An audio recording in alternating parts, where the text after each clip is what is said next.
Let me know when you do. Yeah, it's done. Okay. So welcome everyone to February 18th, 2021 board meeting for the Kingston Police Services. I would like to start with a moment of silence in the memory of William R. Hackett, a member of the Kingston Police from 1951 to 1995, Chief of the Kingston Police from 1994 to 1995, and member of the Kingston Police Services Board from July 2002 to July 2008, and from July 2011 to March 2019. Can we start that moment of silence now, please?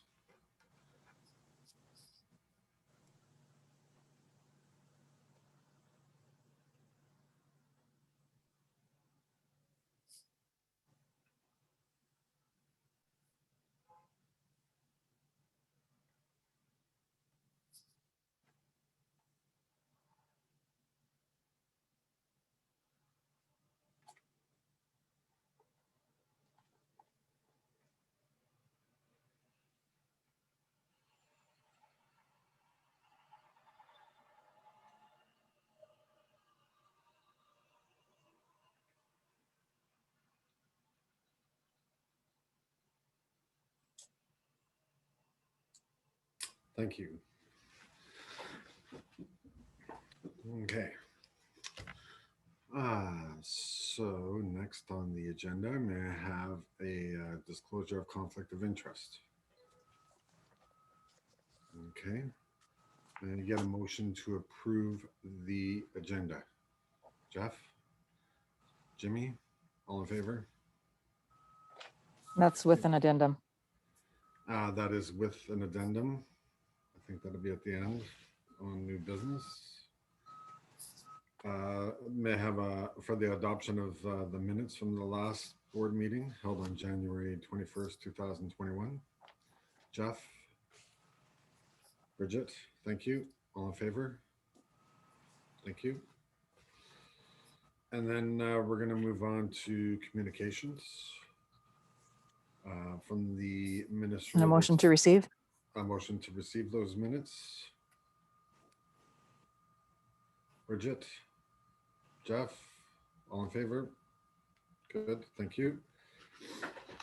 From the Ministry of the Solicitor General, with the help of the Chief and the Deputy Chief, to help us for what's new and going on. So there's a reporting enforcement data under the Emergency Management and Civil Protection Act and the Reopening Act. I believe this might be older information since that we are now green. Yeah, correct. This all chiefs updates the COVID-19 enforcement data reporting template to reflect the new EMCPA orders that came into effect, as you mentioned, the stay-at-home order, the residential eviction orders, and enforcement of COVID-19 measures, which reflect the temporary closures and disbursement of individuals, the new enforcement orders that came into effect. So basically, it's talking about this new template that's being shared with the police, and we report our results back to the ministry. Okay. Can I just say how nice it is to be green? Yes, I agree. Next is from Richard Stubings. The subject is basic constable training program allocation. So is that we in advance have to let how many people are coming to the training? Correct. So we've notified them in advance that we would have requested 7 spots. Okay. Very good. Next is the Ontario Multidisciplinary Case Conference Consortium. And so the Ontario Multidisciplinary Case Consortium is available to investigators who are facing particularly challenging homicides and sexual assault investigations. And so police have the ability to lifetime access to a team of subject matter experts from across the province who can offer insights and experience and information sharing. So the forum is a combination of in-person and video link. And again, all final investigative decisions remain exclusively with the host agency. So it's just a nice resource for all members. For sure, a lot of knowledge there, I'm sure. Yeah. Okay. Next is the basic constable training and senior specialized course fee increase, keeping with inflation. So it's pretty self-explanatory. Correct. Okay. Next is the operation of off-road vehicles and municipal highways. Does that affect us in any way? It's basically status quo for municipalities that are not listed in this particular regulation. Kingston is not. So at the end of the day, it remains status quo for us. Again, it talks about off-road vehicles, and for us, unless the municipality has granted permission of these off-road vehicles to be within our municipality, then that would affect it, but we haven't. So, Jeff, do you have a counselor? Jeff, do you have a question? Yeah, so did I get this right that they are illegal on our roads unless we do something otherwise? Or are they legal unless we do otherwise? it's what you're saying is I can go over it there with you quickly. So this memo advises police of changes to these different regulations, the regulations 31603 and 863, which all came into effect January 1st. So these changes apply to all terrain vehicles, and they apply to municipalities that are listed in this particular regulation, which we are not. We're not part of that. And so that the change is that those municipalities that can opt in. And so now, yeah. Sorry, this what the change is, they can opt out via new bylaws indicating such. So they can opt out. The municipalities can opt out. We're not part of that. So it remains status quo for us because we're not part of the municipalities that are listed in that legislation, if that makes sense. So because we do not have a bylaw allowing them to be on our roads, it remains the same. They're not allowed on our municipal roads. So right now, I've heard a few complaints about dirt bikes on city streets. What we should be doing is saying that's illegal right now. Is that correct? Correct. Can you get a license plate for a dirt bike? I believe they do have to be licensed. Chris, do you have some input onto that? But I believe they all have to be licensed and have to be engaged with the rules of the road. Yeah. Yes, like a dirt bike can be operated on the road, but you have some that are kind of enduro. They have signal lights and stuff, and if they're properly insured and licensed, and riders wearing proper gear, yes. But this really is speaking more to like ATVs, that kind of thing. Okay. Cool. They can cross the road, but they can't go down the road, right? So, Okay. like if they're out on rural area, they can get across the road safely, but they can't go down the roadway. All right. So next is the publication bans in sexual violence cases. So this is about the protection of the victim's identity in sexual violence cases, as you mentioned, as well as child abuse. And so a publication ban under 486.4 of the Criminal Code is only imposed when the accused appears in court before a justice of the peace. So when accused is released by the police at the station, when there's a court date in the future, the victim's identity is potentially unprotected during that time frame. So this memo speaks to best options to seek the ban when police are laying the information before the justice of the peace. And this memo describes options for police to pursue if the JP does not impose the ban. And so assistance of the Crown and the regional sexual assault Crown. Thank you, Angie. Any questions? Nope. Okay. Next is the extension of the provincial emergency under the Emergency Management and Civil Protection Act. I don't think that pertains to us again. Yeah, so in this particular matter, the provincial emergency was extended until February the 9th, including the enforcement of the COVID-19 measures. This is talking about the measures that were in place, the stay-at-home and the residential evictions notices. And of course,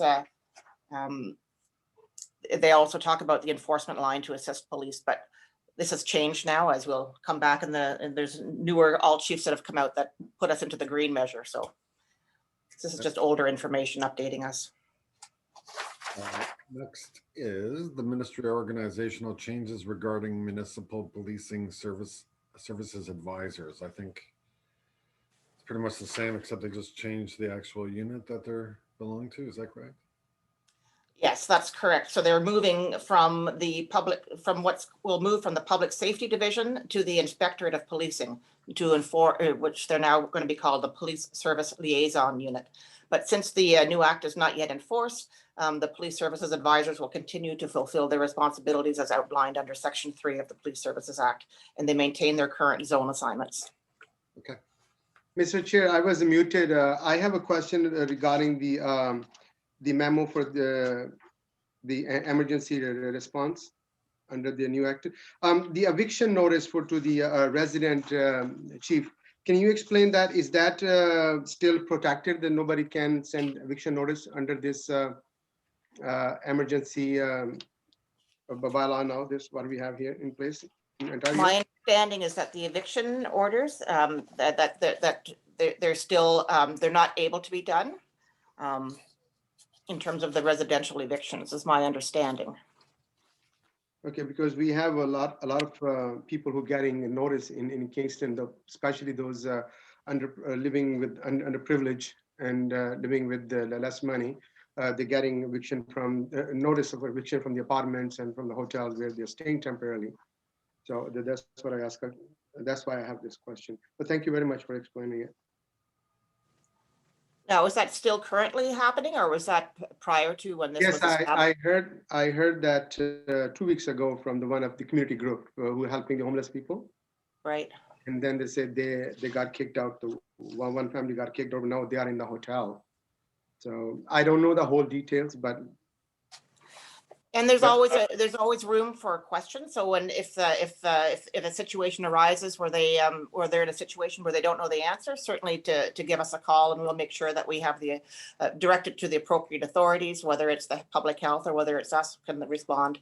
I know that Staff Sergeant Jody Armstrong is in charge of ensuring that we're all up to speed on these rules. So again, in case of a question, we can always give a call to the police and we can assist. Thank you. Thank you, Jimmy. You're welcome, sir. Okay, so next is section 25, annual reporting.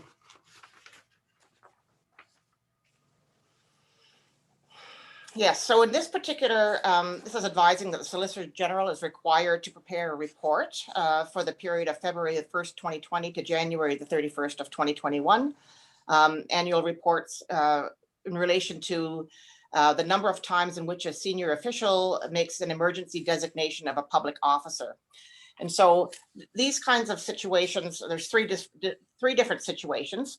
The number of times when a senior official makes an emergent designation of a public officer, the number of times a senior official provides a written authorization to a public officer, and the number of times when a public officer, due to exigent circumstances without prior written notice from a senior official, commits an act or an omission. So basically, this legislation, it's strict regulations that we have to report back to the minister. So our senior official is Inspector Dan Maston. And so there are times, for example, doing some very high-end investigations. It doesn't happen very often, but for an example, maybe there's a drug manufacturing offense and there's a need for police to temporarily disable a vehicle or to commit an offense to assist in the furtherance of the investigation. And so there are strict guidelines for this to be able to happen and permissions that are granted.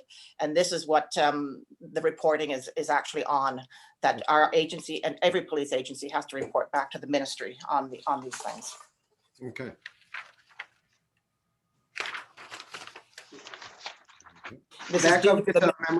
Back of this memorandum is it is in a form, printed form. Is that for the police? Yeah, that's the form that we would fill out and then we would submit. Okay. And we submit it to the Criminal Investigation or Intelligence Service of Ontario. We need to submit it by March the 31st. Thank you. Okay, I'm sure we will. Next is the amendment under the Emergency Management and Civil Protection Act. Again, In this particular memo is talking about effective the February the 1st of 2021, there was an amendment made to the EMCPA, which now allows police officers and other provincial offenses officers to require an individual to provide the officer with their correct name, date of birth, and address if that officer has reasonable grounds to believe that they've committed an offense under the Health Protection and Promotion Act. Okay. This is next would be a memorandum about the Missing Persons Act 2020 annual reporting and training supports. And this is, I think we have by June 1st to have that posted on the website. Yeah, so this Missing Persons Act has come into effect in July 1st, 2019, where police are now able to request confidential information if they believe that it will assist in finding a missing person. So there's a number of ways that police can access this. So they can do it upon urgent demand. This is the kind of incident that we have to report on. They can also use production orders and search warrants. And so in this particular matter, the urgent demands are what we have to report on during that policing year or during last year. Yes, it has to be to the Police Services Board by April the 1st. So we will be reporting this to you next month at next month's board meeting. And then it has to be, as you mentioned, on the website by June the 1st, and also a copy to the Solicitor General by June the 1st as well. Okay. And then we have the subject of timely access to bail hearings. And I'm pretty sure we're good for that.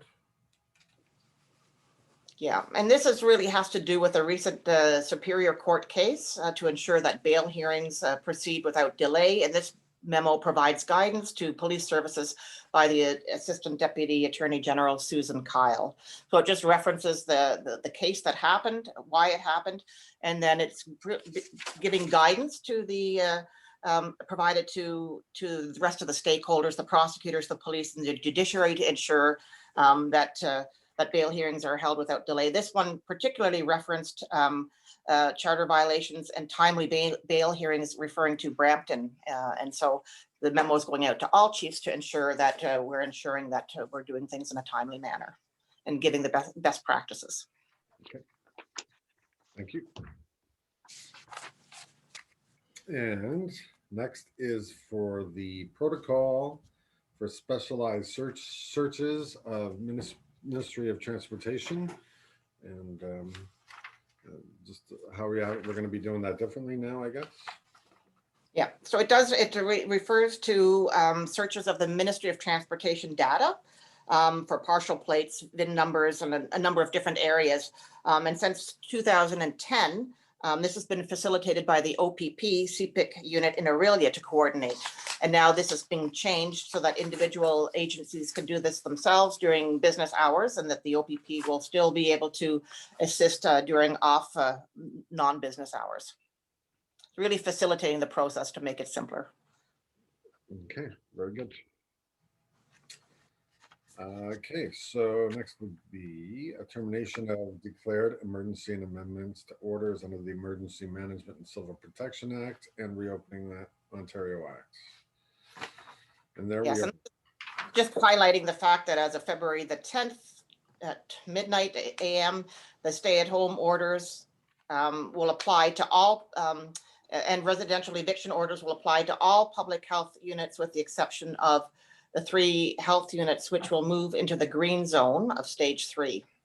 And so, of course, we're in the green zone. Other public health units will remain subject to the conditions until they are revoked. So we still have Toronto, Peel, and York until February the 22nd. Okay.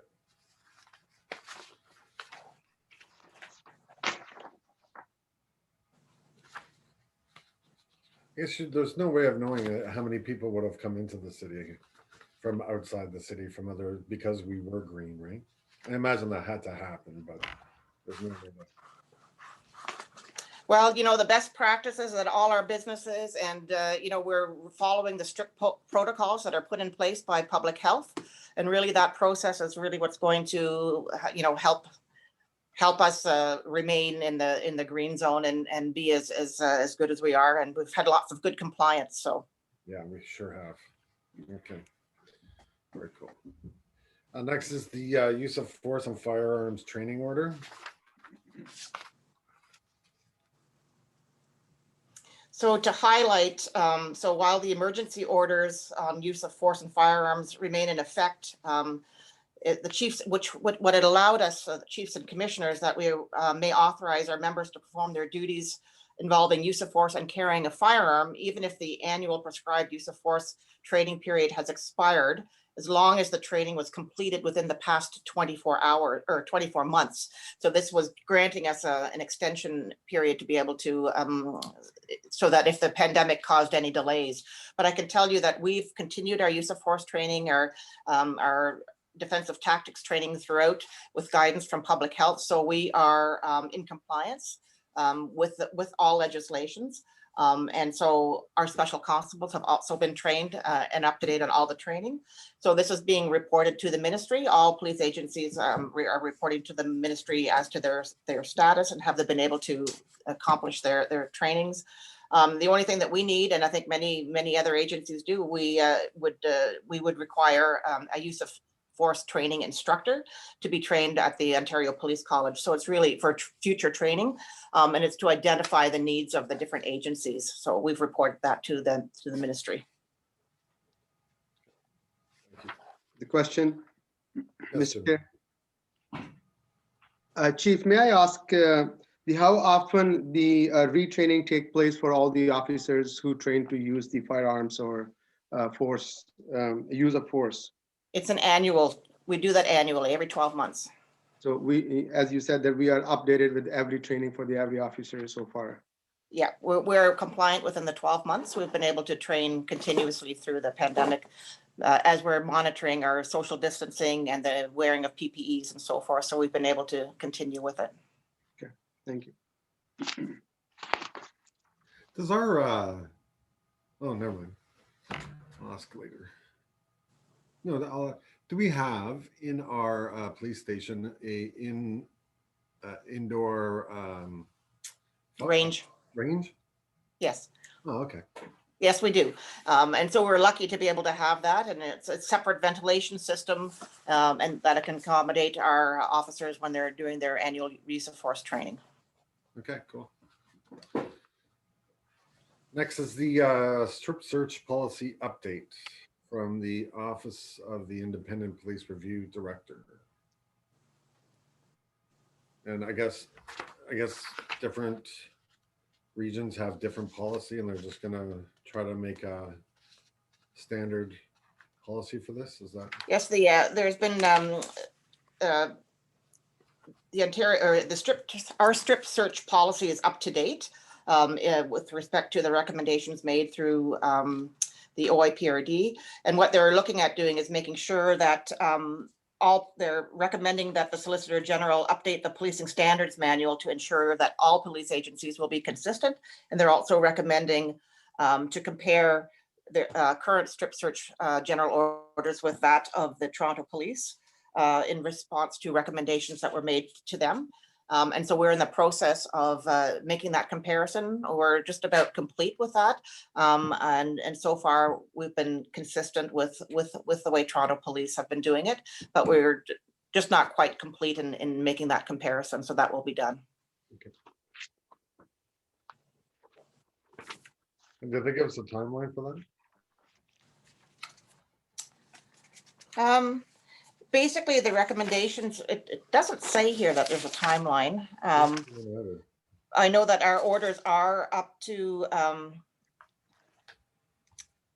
are complicit with the recommendations that were made under the Breaking the Golden Rule. And so I know that our orders will be mirrored with the Toronto Police to make sure that they're similar, and it'll be by the next board meeting. So ours will be done. But I can't answer about the due date for that, so I don't have an answer to that. And, I could just add, we did a very comprehensive review. I think it was 13 months ago, the chief signed the latest update. So ours is very, very recent, and it's just a matter of mirroring. Okay, Yeah, that's the only part that's outstanding, because that was the recommendation made by the OIPRD, is to compare it to Toronto's, and that's where we're just, I think we're just awaiting for the Solicitor General to update the policies, the standards manual, and I guess that would then roll out for everyone to be compliant once that's done. yeah, I would think that they'd want that, right? Okay, next is, I guess we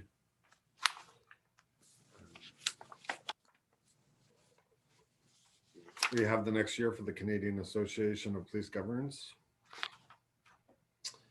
And a bill. And now we're good for the next year. Did you want to pass a motion if you want to continue membership? Yes. I think it's been handy, and it's a resource that we've used consistently. So may I have a motion to complete the purchase? Oh, sorry. Sometimes I do that. Christian? Jeff, thank you. All in favor? Okay. So that is, we will continue with that association. And then there's the OAPSB 2021 Spring Conference.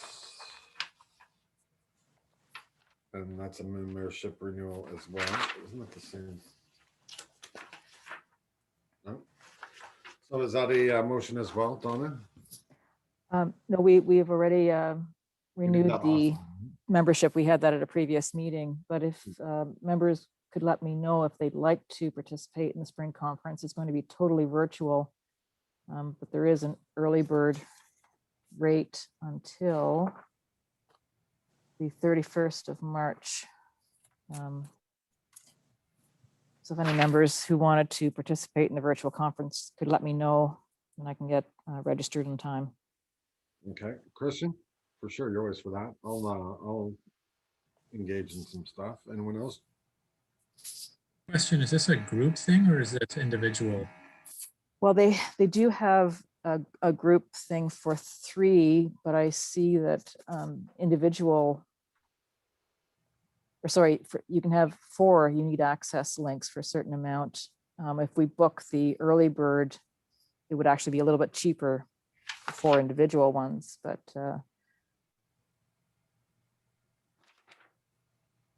either way.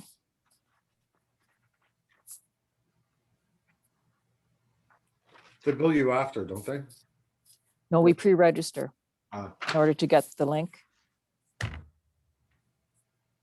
that's fine. 4 spots. Donna, I imagine you want to be a part of that? I can, yeah. Yeah, okay. So if we could register 4 individuals, Yeah, might as well. but yeah. Okay. And that doesn't need to be a motion. Okay. Next is the from Carlton Place, and that was about mental health issues by the John Howard Society. It was really well done, I thought. Going through it. What are we doing with this, Donna? It's more for our information. It's good resource. It is a good resource. So would the John Howard Society have been hired to do this, or did they just do it on their? I'm not sure that they explained how they received it. It might have been provided to perhaps a member of the Zone 2 OAPSB who decided it was good information to pass along. Yeah, I thought it was really good. Yeah, I think that's how that came about. Okay, thanks. And then next would be from Diane Smithson. And this is about the Zone 2 executive meeting in September 17th. Jeff, you usually like to go to those. I'll go with you. Do you want to go? Jeff and I will go. Anyone else want to come? It's pretty exciting stuff. No? Okay. Of course, it's all subject to whether we can travel at that time, but we're Yeah. hoping. Well, it's in Prince Edward County. Who doesn't want to go to Prince Edward County? It's beautiful there. That is Okay. that is in September. It is, yes. Yeah, I'll be able to join probably, but we'll Right. see later on. Very good. Thanks. And then next is from the city of Kingston to Chief McNeely about what is that about? The requirement to report remuneration of council members and others appointed by the municipalities to, Okay. and I think, Donna, you've already looked at after that? Yeah, I've already sent in the report, so this will be for 2020. Yeah. So basically, it only would cover council representatives and a community member appointed by council. Okay.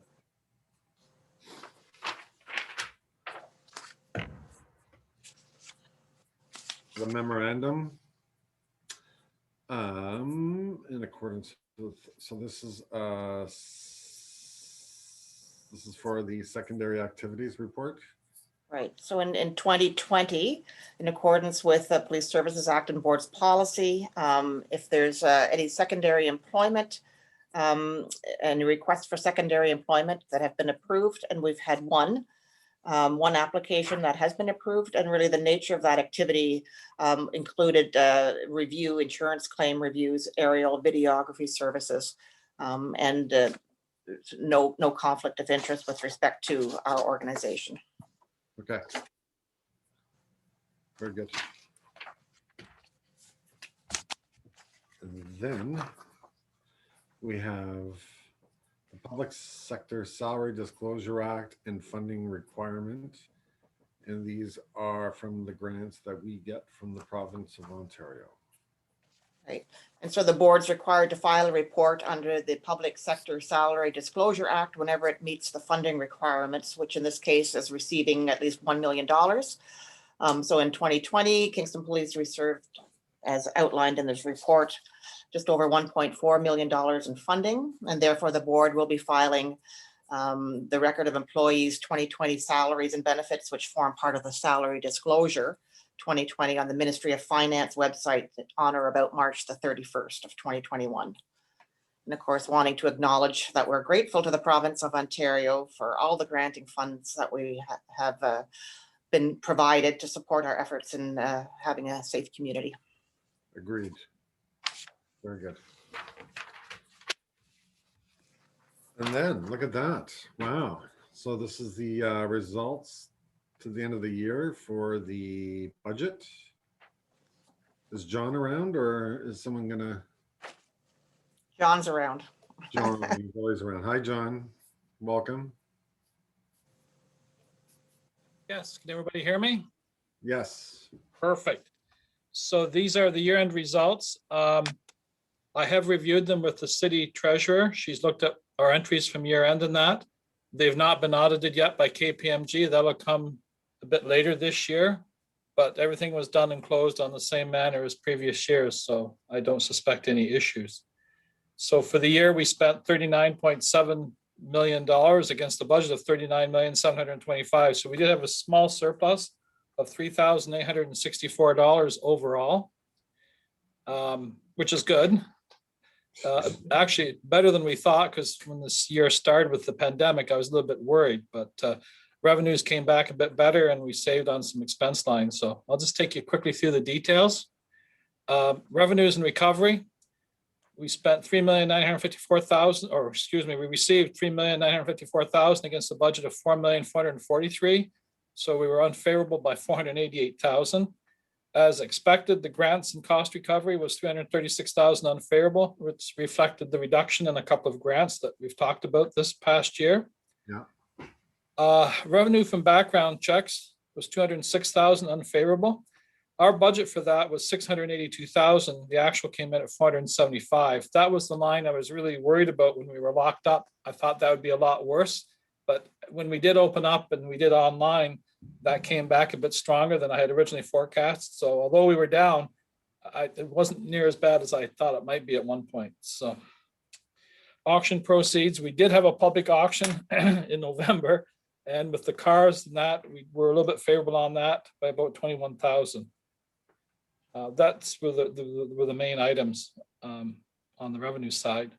On the expense side, we had spent, I'm sorry, any questions on the revenues? Okay, on the expense side, total operating costs, 43,676,000 against the budget of 44,168,000. So we were $492,791 favorable, which is good. Yeah. Salaries and wages, we were unfavorable by 233,000. And when I looked at that, overtime was favorable by 152,000.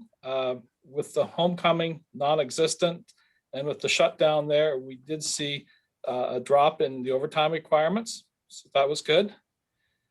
Base wages were unfavorable by 617,000. A couple of things there. We recorded our regular contractual retirement payouts of 393,000 as people leave. And we did have to accrue a little bit extra for retro pay of 381,000.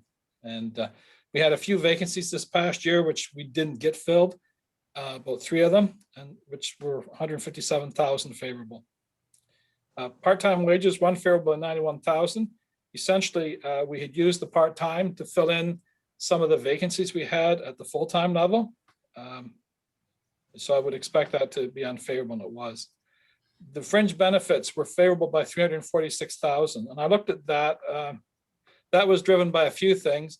One, the unfilled positions. 2, we have a number of people that have gone over 2 years on extended WSIB. And when they do that, I don't pay the same level of benefits.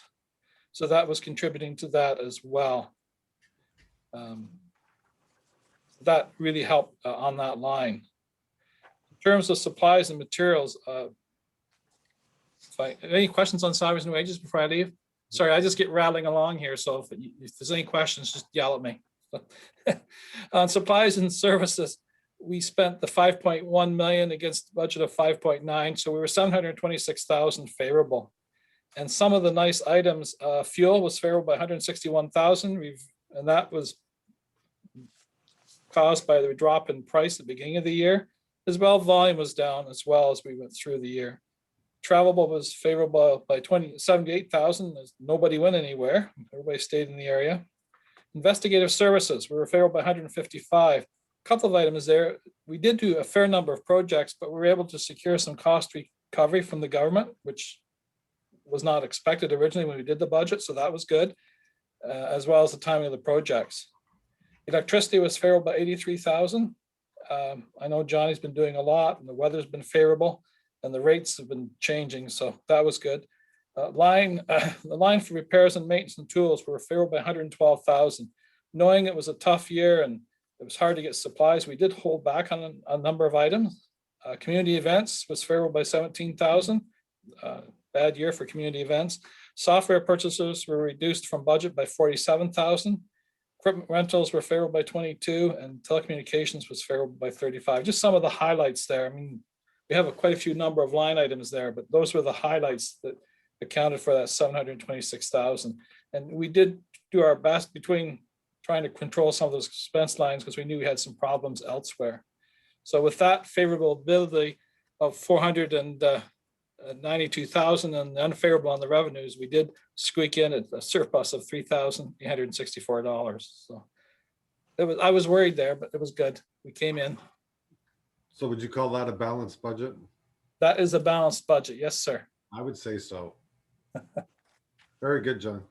Okay, thank you. Thanks. All right. Awesome. Next. Report on the purchase of vehicles during the fiscal year. John, you want to comment on that? Yes, can you hear me still? Yep. Okay, yes, we purchased 13 vehicles last year and they were all purchased through the PCPG, which is the Police Purchasing Cooperative. Within that, we had to do 8 patrol vehicles and the rest were admin vehicles except for a Ram ProMaster van. I just want to comment, we did purchase a few extra patrol vehicles last year. there were some sourcing problems. Ford was starting up a new production line because we have the Ford's Explorers there. So it'd be safe we did buy a few extra. And you'll see in 2021, we'll probably only buy 3 patrol vehicles. I've got 3 on order right now to offset that. Okay. Any questions on that? Yes. Jimmy? Yes, these vehicle when we purchase, do we purchase through the tender? We give it to the public? We purchase through the police purchasing cooperative. What happens in Ontario? All the police agencies get together as a purchasing cooperative and they approach the car companies, and the car companies do a tender for everybody across the province. And honestly, those prices they're really good prices. So do we receive a special prices than the public prices because they're special vehicles? They are really favorable prices, correct, but they're limited just to the policing services. And what we do with all those vehicles are retiring or not usable or just not good enough to be patrolled? The Police Service Act requires us to send everything to auction. In this case, these vehicles go to the Toronto auction house and are sold off. And actually, since we've gone to the Ford Explorers, we've seen some really good recapture at the end of the leases on those. Mm-hmm. So do you have any record for last year or year before that? How many vehicles we sold and how much was sold or auctioned? I do. I'd have to call it up here. We generally keep our vehicles, the patrol vehicles, for 4 years. We try to push them if they're in good shape to 5 years. And we generally buy about 10 to 12 vehicles a year. And that's typically what we have go to auction a year, 10 to 12 as well. Mm-hmm. We found since we've gone to the Toronto police auction, the Toronto auction, we've done quite well with the vehicles. They sell a lot of police vehicles and municipal vehicles across the province. And that money we get from the auctions from old vehicles, do we put it back to the purchase of the new vehicles? It comes into our budget as recaptured. Yes, it does. Okay. Thank you very much, John. Thank you. Okay, thanks, John. Okay, you're welcome. Angie, report on the annual audit of property and evidence control. Yes, so as required with the board's policy on the collection, preservation, and control of evidence and property, it requires us to do an audit on the property evidence that is held within the Kingston Police. And this was done by, this year, Sergeant Jeff Thompson, and he's newly in our professional standards area. And previously would have been done by Sergeant Melanie Jeffries. So he looked at the categories of property stored or retained in the property stores unit, and to make sure that it was in compliance with the Police Services Act, the adequacy standards regulations, and our Kingston Police general orders. And so he's provided some recommendations for this. He's done a very thorough job, and again, with a keen eye to ensure that if there's any recommendations that come out of this, that we take a look at that. So I can say that when I go through, the first area that he took a look at was our general items storage. And in that area, there were an audit of just over 8,000 items in this general storage area. And he found that a randomized sampling of all these items between what was in the storage area and what's listed in our records management system, that there was no issues of continuity. And this is items that would have come in through found property or through evidence for courts and those kinds of things that would be stored there. And so some of the recommendations that he has made, what he noted that in the area, there were some of the lighting was out. So we were in the transitioning from regular lighting to LED bulbs, and those have now since been replaced. And we've got full lighting. None of them are. Some of them were burnt out, and now have all been replaced. We've set up a regular cleaning schedule to be done. So when cleaners do go through the area, we have to have one of our property staff go with them. So we've got a regular cleaning schedule set up for that to happen now. And then one item is that we've got lots of cameras that are located at the doors. And he recommended that there may be some cameras covering some of the aisles that may be recommended in this. And so we'll do an assessment of the additional, whether that's one camera that's in the sort of in the middle that covers the entire area, but we'll do an assessment as to that, which cameras needed to be done and how many.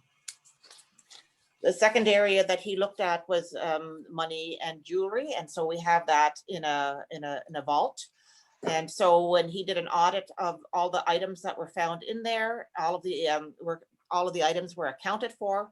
Again, we have video cameras in place within these areas, again, for additional security.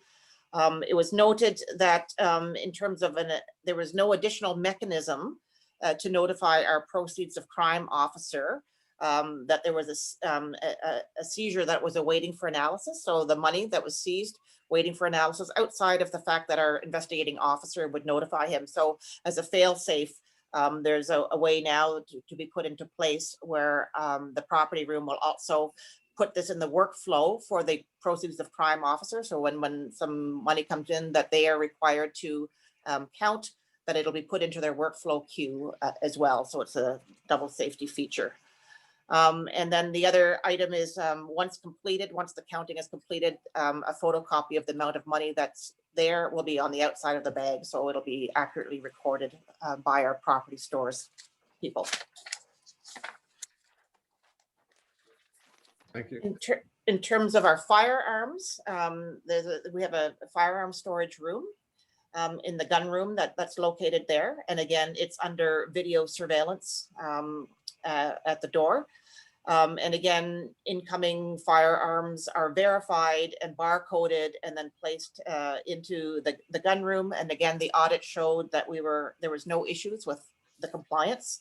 And then again, there's a record that's kept of all the incoming firearms that are happening, and those that can be returned are returned. Those that need to be destroyed are destroyed and taken off-site under the supervision of our emergency response unit. And then of course we do a full accounting that goes to the ministry as well. So some recommendations are the potential of an additional camera on the inside of the room rather than just at the door of the room going in and out. So that was one recommendation that we can assess as well. And then again, in terms of the new staffing that will be coming into the property stores, they need to be trained as a firearms verifier. So once we do have succession planning and new staffing that attend, as always, they would be retrained and they would be trained as a firearms verifier as part of their jobs. Then Jeff looked at some of our biological exhibits. So these are exhibits that are stored in one of 3 commercial grade freezers. And they have alarms that are triggered with them should the temperature fall or rise to a temperature that's not within range. And so that was addressed. There was one fridge that's it's just a regular fridge. It's not one of the ones that would have alarms to it. So it's just a regular fridge that anyone can purchase from a store. And this is a fridge that where we would put items for 30 days submission for 30 days prior to them being sent to the Center of Forensic Sciences for assessment. And this particular fridge doesn't have an alarm. They do not generally have alarms. So, and to be overly cautious on this, it would be a good idea to potentially look at a fridge that has an alarm triggered with it should the temperature raise to one that's not acceptable. So we will be reviewing that process and costing that. But there is definitely room in that area to have an additional fridge for that. And then finally, reference material, he took a look at, and this is, oh, it's not finally, we still have some additional ones coming forward. So reference material, these are located in a room, and it's about, and what's contained are comprised mostly of paper investigative files, cassette tapes, VHS tapes, DVDs, and again, the property stores has access to this particular room for storage. The random sampling of the items that were there revealed no continuity issues. It was noted that the temperature in that room was high at the time when they did the assessment. So again, we went through there again today and it seemed fine. So the recommendations, I'll actually flesh that out when I come to the major case management section. So in terms of the recommendations, because they'll all come together. So the next item again was the long-term storage of larger files, cold case, and larger items. And this is in the basement area. And they looked at all the audit of the items that were stored in this particular area. And continuity was good. There were no issues with respect to random sampling of the items and listing it with the records management. So this room is a large secure room that's in the basement. It has electronic card access, so it's monitored as to who can have access and restricted to who can actually have access to it. It holds, again, as I mentioned, larger case items. And so it has a mixture of bins and cardboard boxes. It's not humidity controlled in this particular area. We've also looked at maybe taking a look at the reference room on room 22 that I just talked to you about, that we might be able to make better resource because the room 22 was quite full. We might be able to take a look and see whether we can combine the two rooms and have better storage for the two of them. So this recommendation will be addressed as we assess the needs of both of those rooms. There was also a recommendation for a tablet to be used so that it would make it easier in terms of putting information into the computer system rather than coming back up into their office space. So this recommendation will be pursued. It had been recommended in the past and was put on hold, but we're at the stage now that we're able to fulfill that and utilize this tablet. So that will be done. We looked at, Jeff finally looked at the controlled drug and substances area, again, where the drug vault that's located again in the basement. The drug continuity officer had recently done a reconciliation of items that were there and had been destroyed just recently in support of Health Canada regulations. Inventory was done and there were no continuity issues that were found. So the only other one recommendation was that there was a review of exhibits that were found from between 2007 to 2016 to determine whether they are still required for court purposes or whether they should be destroyed. So that has been assigned for review, just to double check whether they're still required for court purposes. Bicycles, we looked at where we store and all our found bicycles that our community volunteers will pick up. So at the time there were 107 bicycles in total that were stored in the bike cage that's in the basement, as well as in 171 Division Street awaiting the auction. And so it really goes through the process of the bicycles being tagged and stored properly. They're also, they also go through, we have a bike online reporting system where people can register their bicycles. And that's a way that when found property comes in, we can match it up to that online reporting system to see whether we can match a bicycle with an owner. So that gets done as well. Random sampling of the items that were there, listing, comparing it with our record management system. There was no continuity issues at all that was found. And again, a tablet would be helpful in this area. So it's been identified as something that we will now move forward in purchasing to help record the information into our record management system. The flammable and hazardous materials, there's an outside area, a small brick structure in the parking lot where there were 11 items that are stored that are potentially flammable, which is why they're kept outside. And so there's no recommendations made. It's really for information. There's no additional things that need to be complied with in terms of that area. Property tags were there. If there's something there that needed to be stored inside and wasn't flammable, then we still have 717 Division Street to place these, which are under video surveillance. So again, all in compliance. And I wanted to thank Jeff for his thorough job that he has done. His first time reports and working with Staff Sergeant Murdoch in this area, but again, very satisfied with the work and independently done because he has no oversight of the property stores. Well done. Very good. Thank you. And then if you could just help us with the use of force report, that would be great. The 2020 annual report involves, for 2020, it involves 43 separate incidents of use of force that were reported for the entire year. And that was in a comparison to 67 individual incidents that were reported in 2019. So we were down in terms of our use of force reports. The majority of these incidents were involving our patrol officers.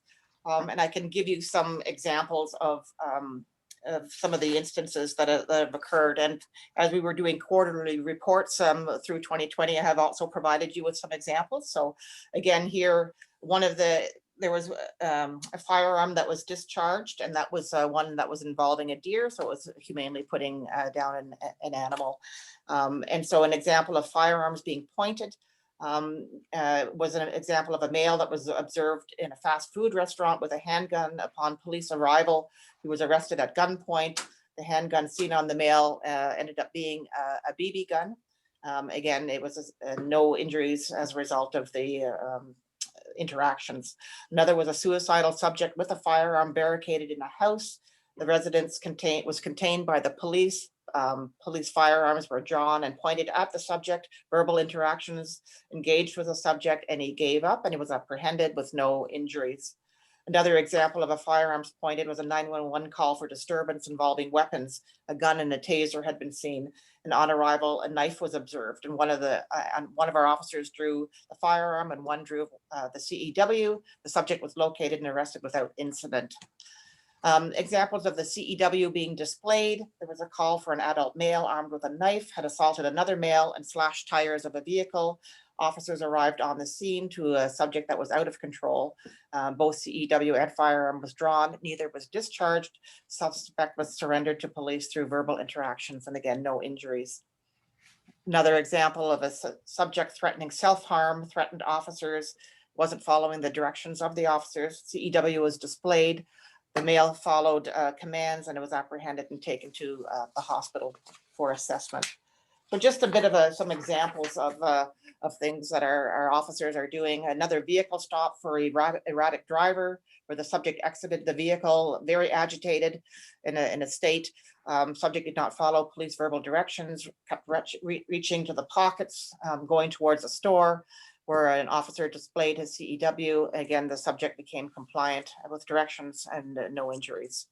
Another one was a robbery call at a convenience store where the subject armed with a knife. Again, a foot pursuit occurred. CEW was displayed but not discharged, and again, apprehended. May I ask you what a Arwen round is? ARWEN? Yes, an R1 round is, Chris, if you can help me out in terms of how Yes. to explain the.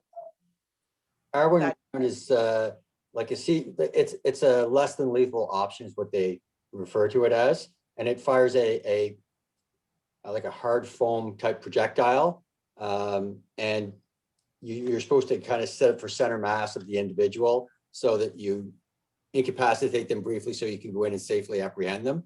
It provides more distance than a CW or commonly referred to as taser.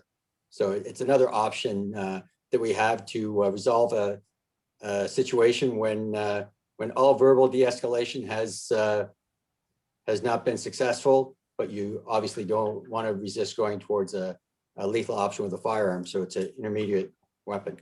Okay. And our emergency response unit would be having access to that. So like kind of like I think of like a rubber bullet or something. Yeah, it's a larger projectile than that, not exactly a rubber bullet, but it is covered under the new SIU legislation. If we use that and a person is struck, then we would notify the SIU and they would do an investigation. All right, cool. Thanks.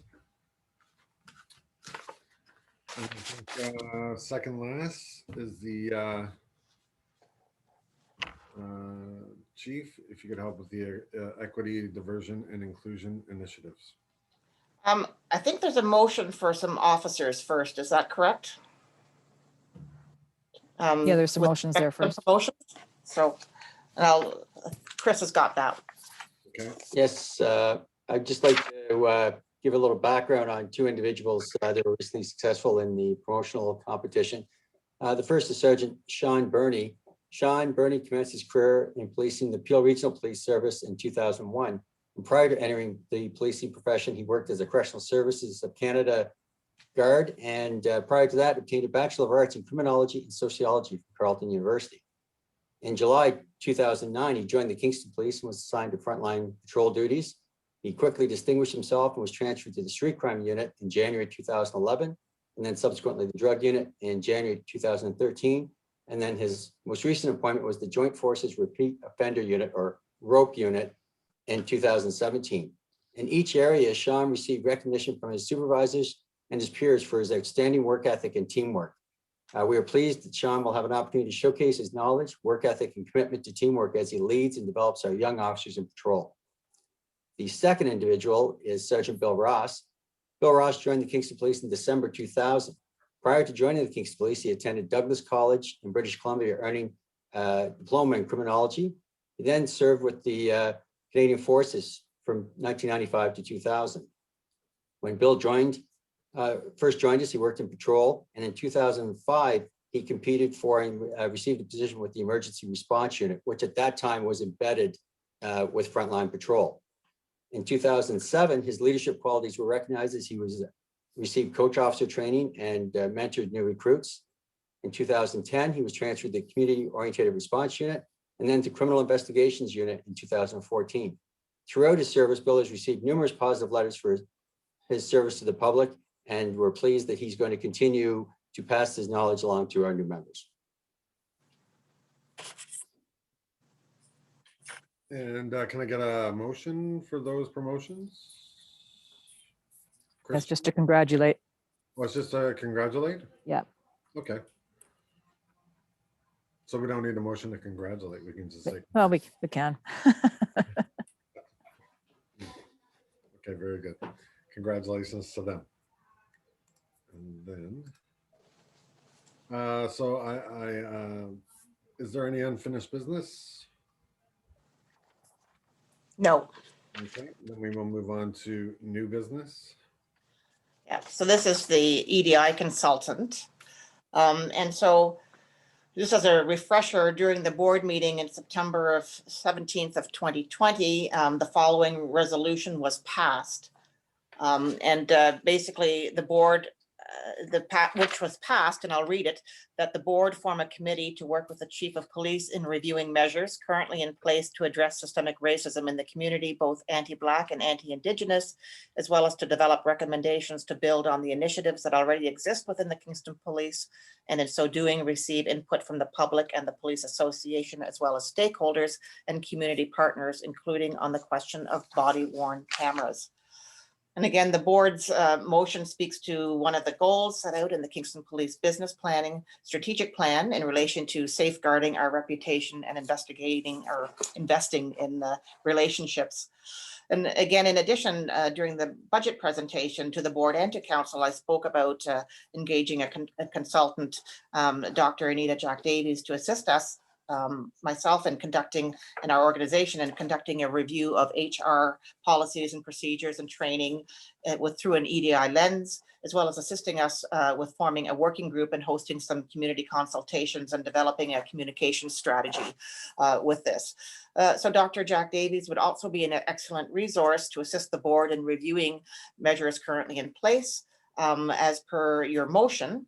As such, if the board committee stemming from this resolution would like to have Dr. Davies participate in this endeavor, the terms of reference can be coordinated with the board. So I leave that with you if you would like that to happen, and we can coordinate that. Sure. Just from my own recollection, who was on that committee when we? I think it was Andrea. and I think it was Jeff and Christian, if I'm not mistaken. Okay. Is that, I know the board is kind of formed, has new members now as a result. It's really changed. So it's a matter of identifying, I guess, if there's new people that were going to be on this committee. Jimmy, would you like to be on Yes, that? committee? I noticed in this, the board motion, which just Chief read it, the first paragraph on this memorandum, that board from committee to work with the chief. It says Black and Indigenous. What about all other people of colors? Absolutely. I mean, it's inclusive, equity, diversity, inclusion. It's about diversity. And again, this stemmed again through the body worn cameras and the context through George Floyd, the death of George Floyd, and things that were happening within communities globally as well. And so it was specific there, but it's very much equity, diversity, and inclusion. Yeah, And indigeneity. when we are doing all this, we should continue to using those wording which everybody is using now. If we will not say, or I will feel offensive. I'm a person of color. So if it's to me as an immigrant and a new board member, making me feel that I'm not included there, it's just only for Black and Indigenous people. So it's just a suggestion. So might we change the wording? And I recommend to say the other people of colors. Even say diversity, diversities include you too. Absolutely, and diversity of thought. Yeah. So, but when we have to explain verbally to the people when they ask you question, okay, where we exist. All those other ethnicity and religious-based people, they're part of that. So it's just I'm noticing that one. So my recommendation, or I'd urge to, we should use other people of colors as well in this paragraph, or every time we communicate. Thanks, Jimmy. Actually, just before Christian, I ask you your question. Jimmy, can you give it some thought of maybe becoming on the committee for this? Yeah, sure. You'd be a welcome addition. Yeah, no problem. I can be part of it. Okay, if you have the time, I know you're a very busy guy. No, it's okay. I can manage it. Okay, very good. Christian? Just a proposal that in light of Jimmy's observation, there's perhaps an opportunity for the board to revisit that particular motion and generally sort of the mandate of that subcommittee, and to coordinate that with the new board, with the chief, and also perhaps with Dr. Jacques Davies, to make sure that everybody sort of aligned, since this dates back a few months and things have evolved. And I think as Mr. Hassan points out, there's an opportunity perhaps to refine and calibrate. Why don't we do that right now? So, and I know that Dr. Davies would sort of help you develop that terms of reference, as part of, as you're moving forward, she could help you with that, so that, you've brought up a broader context there. So I guess there'd be a motion to, sorry, Bridget, go ahead.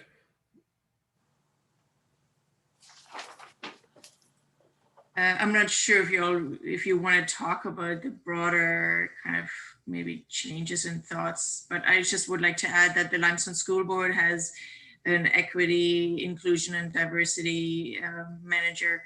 And I think they just hired a new one for elementary schools, and the city is going to hire one. And perhaps the motion should include some collaborative efforts, since we all seem to be trying to achieve the same goals.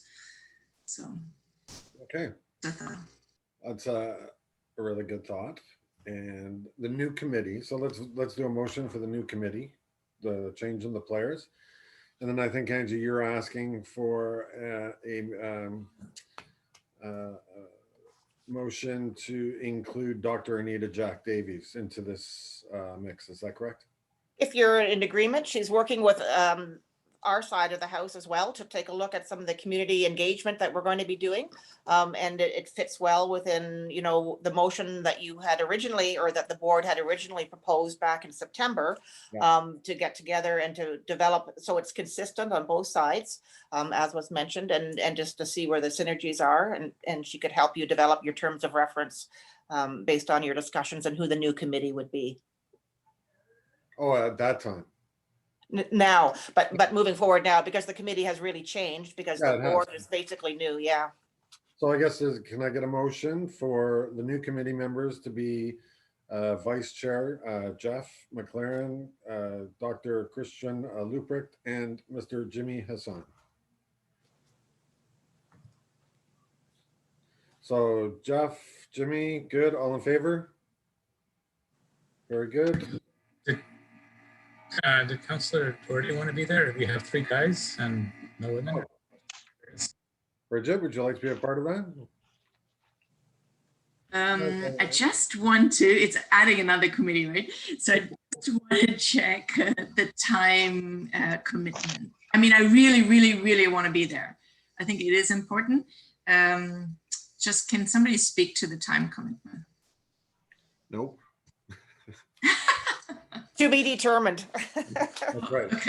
Okay, put my name down and I'll do my, yeah, it's high on my priorities actually, so I definitely would like to be there. So we'll do a re-motion of the new committee to be Councillor Bridget Doherty, Councillor Jeff McLaren, Dr. Christian Luprecht, and Jimmy Hassan. May I have a motion? Jeff, Jimmy, all in favor? Very good, thank you. And then may I have a motion for Dr. Anita Jack Davies to join the 4 of you in this committee, to have her maybe some help and guidance in wording and just very good knowledge. Can I get a motion? Jimmy, Jeff, all in favor? Very good. Thank you very much. Donna, you okay with that? Yes, good. Good. Okay. And then added to the agenda. No, this staffing update. Oh, staffing update. So the staffing update will be to talk about the retirement of Sergeant Brad Brooker, a retirement of Constable Chuck Douglas, and resignation of Constable Aaron Crawford. So I can speak to Sergeant Brooker. He started his policing career with the Metropolitan Police Force on February the 21st, Toronto Police Force, February 21st of 1989. And after completing Georgian College Law and Security program, he was truly proud to serve with Toronto. As it turns out, he met Chris Scott there, who at that time also served with the Toronto Police on 14 Division. Brad subsequently joined the Kingston Police in March of 1997. And in his time with us, Brad has been assigned to the Patrol and Operational Support Divisions, as well as being appointed as a Provincial Firearms Officer from February 2006 to March of 2008. He's also been our subject matter expert on seized property management, drug exhibit continuity, and liquor license enforcement. And in the latter role, he received recognition through the Alcohol and Gaming Commission of Ontario for enforcement initiatives. One of Brad's proudest moments was representing the Kingston Police as a Master of Ceremonies for the May 2000 Ontario Police Memorial Ceremony in Toronto, and he received several compliments on his execution of that role, including from the Premier of Ontario. In 2011, Brad was transferred from the intelligence to the Community Corrections Liaison Officer position, where he reported to the Portsmouth Community Correctional Centre, at that time was located on Collins Bay, where he was working with members of Corrections Canada. This collaborative approach ensured that the most appropriate decisions were being made regarding keeping our community safe. Brad was promoted to sergeant in January of 2014 and was transferred to Patrol Division, where he could mentor those on his platoon. He was then transferred to street crime in 2015, and it was during this time that this unit was selected by the Ontario Association of Chiefs of Police to receive the 2016 Liquor Enforcement Award for police services with less than 500 people. It was also during this time that he became involved in human trafficking investigations. which he has acknowledged as being one of the most rewarding parts of his job and his career. Brad would say that there's a great satisfaction in knowing that we have had a significant impact on someone's life. From street crime, Brad was transferred to the Vulnerable Sector Unit and Fraud in 2018, where he continued contributing positively in the lives of those who were most vulnerable. In 2020, he was transferred to the Communications Unit, where he brought his broad range of expertise to our members who answer 911 and dispatch calls for service from our community. And that's where he retires from. In terms of volunteering, he's been an active participant in many community events, including law enforcement torch run, bowling for the blind, and the big bike ride for heart and stroke. He's also been awarded the Police Exemplary Medal and First Bar in recognition of 30 years of service. He's well known for his energy and positive enthusiasm, and we wish him well in his years ahead in his retirement. Chuck Douglas. Chuck was hired in February of 2000 after transitioning from an 11-year career in banking. He's had a long time desire to be a police officer and likes helping people and dealing with people proactively. While beginning his career in the patrol division, he's received numerous letters of thanks from the community for his calm, professional, and sensitive approach. He soon was transferred to the Criminal Investigation Unit as a fraud investigator and enjoyed public speaking, addressing public service clubs in relation to fraud-related activities. He was known as a skilled investigator who handled large caseloads, was a go-to person for complex investigations requiring a strong financial background, and received accolades from the Crown's Office for his quality work. In addition, he qualified as a hostage crisis negotiator. In 2010, Chuck was seconded to the Correction Services of Canada, again as a Community Corrections Liaison Officer, like Sergeant Booker. And in 2011, he was assigned to the asset forfeiture position, which entails the seizure and forfeiture of assets through proceeds of crime investigations. He played a significant role in Project Kendall, in which investigators charged 15 people and executed 7 search warrants in Kingston, Gananoque, and Trenton. And during that course, there was 15 kilograms of cocaine seized, 1 kilogram of crystal meth, 5 pounds of marijuana, 40,000 cash, and 2 prohibited weapons. In 2017, Chuck was transferred to Uniform Patrol, where he remains until his retirement. He continued to be a mentor and resource to the members of his platoon. He was recognized at the 2019 Kingston Police Annual Award Ceremony for his role along with other officers involving a home invasion where a male was being held against his will inside his own residence by an accused person fueled by alcohol and drugs and armed with knives. Their calm measure and courageous response resulted in the saving of the lives of both the victim and the accused. He was additionally recognized with his fellow officers for their response to a particularly violent domestic call where a woman and her children were removed from a volatile situation. During his tenure with the Kingston Police, Chuck was certified to conduct fitness tests for new recruits and was always willing to accommodate the tight schedule of all concerned, which enabled us to meet our desired hiring deadlines. Physical fitness has been a constant for Chuck, and he's been a consistent member supporting the survivors of law enforcement by participating in the annual 700-kilometer Canadian Police Memorial Ride to Remember. He retires after 21 years of career with the Kingston Police with a final employment date of February the 28th, 2021. We wish Chuck all the best in his retirement. And Constable Aaron Crawford, he was hired by us in August of 2015 as a new recruit and has spent the duration of his time in the patrol division. Aaron received a commendation for his actions along with others in June of 2018 when they responded to a fire in an apartment building. Quick actions were required by all officers to respond and to remove residents from this potentially deadly blaze, since it was well underway by the time it was alerted to Kingston Fire and Rescue. He also received a second commendation regarding a midday report of a male with a knife in a vestibule of the bank. This was a volatile situation at the time of day when several citizens were in the area. His actions in this scenario were even more noteworthy as he was the sole officer on the scene for the initial interaction with the subject, and it turned out later that it was discovered that this male had attempted to rob the bank and threatened to harm the employees. Aaron was also one of our MCERT officers in 2020, where he was partnered with an addictions mental health worker. It's sad to see Aaron move on, but he has done so for family reasons, and we wish him all the best in the future. And that's the conclusion of that. Thank you, Angie. And then we send them like a nice letter thanking them, so on. Yes, yes.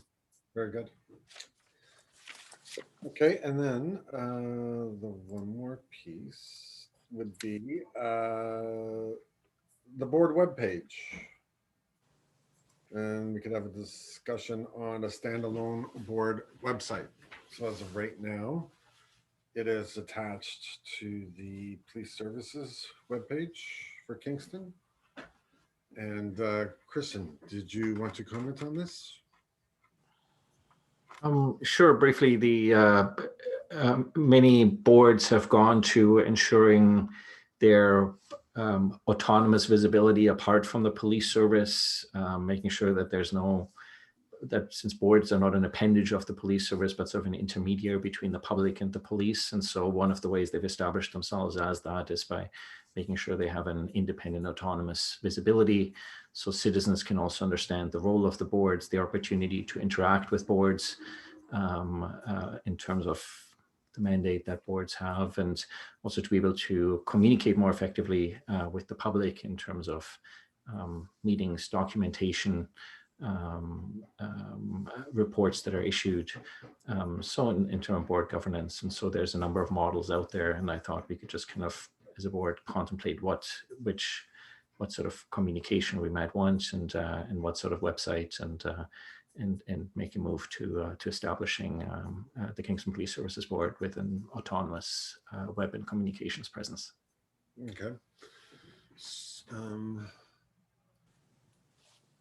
So my first thoughts on that would be who would manage the information on it. And then I would just wonder about the cost. Can we do something like to find out how much something like that would cost? And then run it, I guess, unless anyone on the board has the knowledge to run it and for the information that goes on it. And then the security on it. So I think it's a good idea, but I think we should just find out, because who would the board pay for that, or would the police services pay for that? I don't even know that. That's why I want to ask questions. You would think it would come out of the governance budget, given that there's a governance budget for the board. It would be part of the governance budget, and either I can reach out to some other boards, or Donna, in her capacity as secretary to the board, can do a reach, or we can consult with the Ontario Association of Police Services Boards in terms of best practices for board communication with the public. Okay. So do we do a motion to start this process to find out information? Is that what we're doing? Yeah. That would be one way to proceed. So just to make sure that there's actually support for the idea, to explore the idea and to come up with a plan. Let's have a motion to.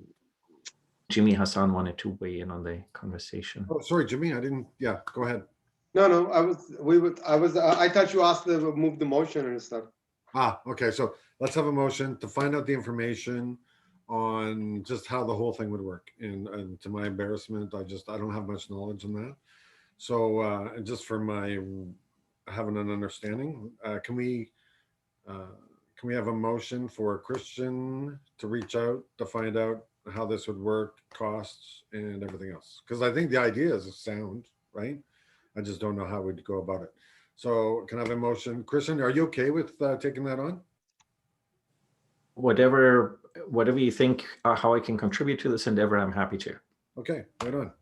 So can I have a motion for Christian to look into a standalone board website and how it would work? Okay, so Jeff, Jimmy, all in favor? Very good. Okay, cool.